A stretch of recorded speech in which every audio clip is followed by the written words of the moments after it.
Hey, what's up? This is Cody Wheeler, and welcome back to the 4 Biggest Myths of Wealth Creation series, or welcome if you haven't seen any of the other videos. So, I've got a quarter in my hand right now that we're going to use in this video. Before I show you what that's all about, I want you to make sure that you've taken a look at the first couple of videos in this series. The first video was the myth that you can't get rich working for someone else. We kind of blew that out of the water in the first video. The second video is this myth that you have to be a money person or a math person,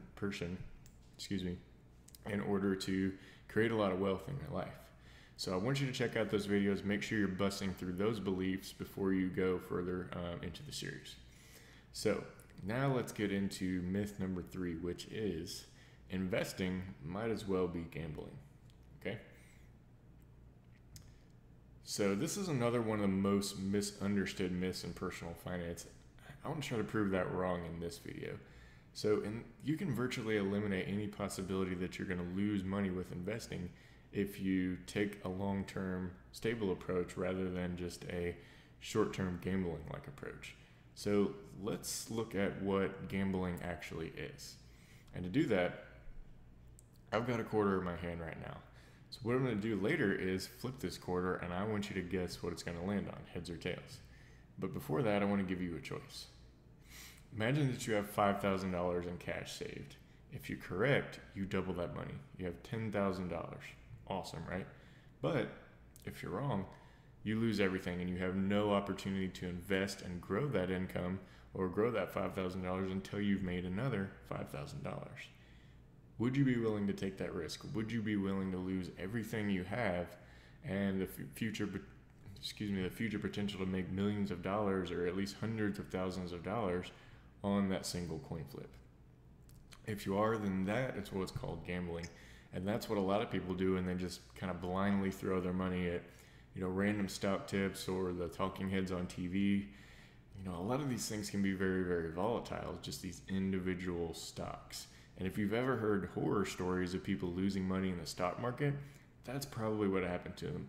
They weren't thinking long term, they were being very emotional, they were trying to make quick money, and it didn't happen and end up biting them. So instead, what we want to do is focus on long-term safe wealth creation. What isn't gambling is investing in safe, solid growth funds, like those that commonly exist in IRAs and 401k plans and other long-term investment vehicles.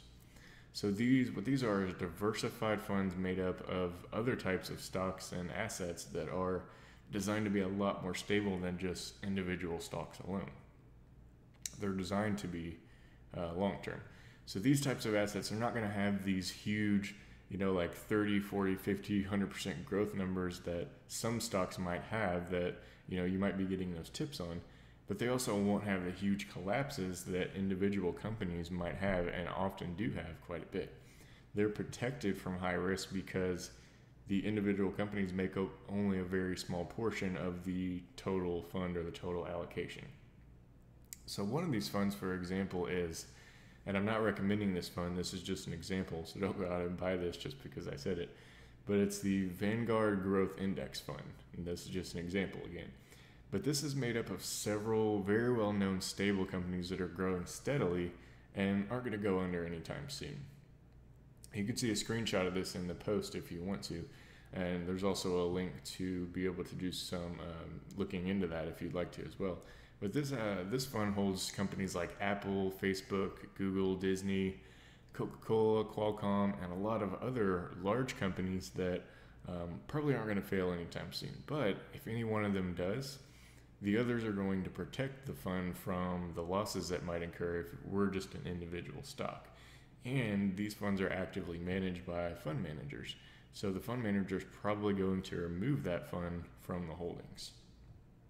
That's how it's protected. That's how it's diversified from risk. So holding this type of fund over the long term is very safe, and it'll likely pay off handsomely over the long term. So you might be thinking, well, how am I going to get rich if I don't buy stocks that aren't going to double in, overnight or in a couple weeks? Well, the way you get rich is you think long term. You take emotions out of the equation and you follow a strategy. So that's the beauty of IRAs and 401ks and all these other investment vehicles.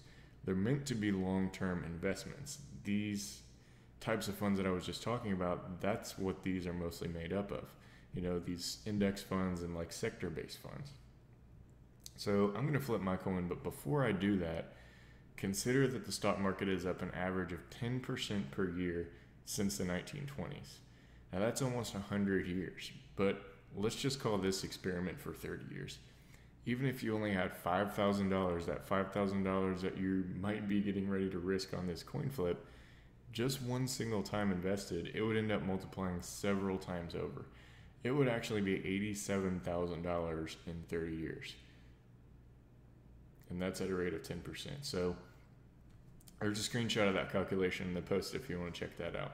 So now I want to ask you, would you rather risk losing $5,000 on a 50-50 coin flip on a chance of having $10,000, or would you rather invest that $5,000 at 10%, leave it there, and basically have essentially a 95% chance of having $87,000 or more in 30 years? And remember, if you lose or worse, you choose to spend that $5,000, you basically just have nothing but a pile of stuff. So as you can see, the upside is very much larger than the downside in this equation when invested safely and correctly. That's how you can create wealth over the long term without gambling, and that's why stocks and investing aren't gambling if done this way. So let me flip my coin and you decide if you're going to play or not. I'm going to be on the sidelines watching my money grow. So I'm going to try not to drop this. So it was heads. So did you win? Okay, well, if you did, congratulations, but that's called a short-term win. Sometimes they do happen in the stock market and you can make some good money. But here's the thing. If I flip this same coin 100 times, I'd have something extremely close to 50 heads and 50 tails. And if you don't believe me, there's a link in the article that shows you that. This is basic statistics. But what that means is if you won, but you continue to keep investing and keep playing that way, you're eventually either going to lose all of your money or you're going to break even or just barely have any much more than you started with. You're not ever going to get those long-term growth numbers like that.